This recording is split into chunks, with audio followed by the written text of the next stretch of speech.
low tide po. Ayan, low tide.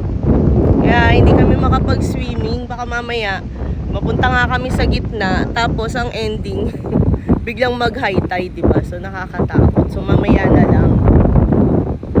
Ganyan siya ka. Ang linis ng tubig, guys. Ayan.